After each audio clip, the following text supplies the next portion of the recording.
Son hautbois est aujourd'hui resté à la maison. Pas de répétition pour Claire Bagot, mais un test PCR salivaire, obligatoire avant le prochain concert à Amsterdam jeudi soir. Ça manque beaucoup, beaucoup, beaucoup les tournées. On est hyper content de jouer à Lille et c'est là où on joue la plupart du temps, mais les tournées c'est une dynamique pour le groupe qui est géniale. On a besoin vraiment pour nous souder.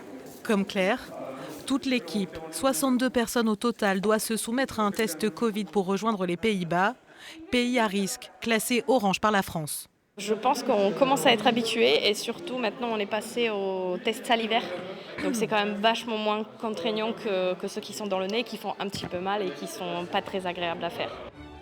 À Amsterdam, c'est dans la mythique salle du Royal Concertgebouw que l'Orchestre national de Lille montera sur scène pour 2 concerts autour de l'œuvre de Mozart. 2 concerts exceptionnels pour l'orchestre lillois, l'un des premiers Français autorisés à se produire à l'étranger depuis la crise du Covid. Une crise qui a chamboulé toute l'organisation de l'orchestre. Actuellement, on a les cordes qui sont à 1 mètre, mais le masque est obligatoire.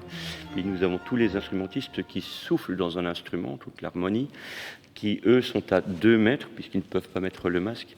Et toutes ces contraintes font que tout au long de cette saison, on a dû adapter les programmes et toutes les équipes ont été sur le pont constamment.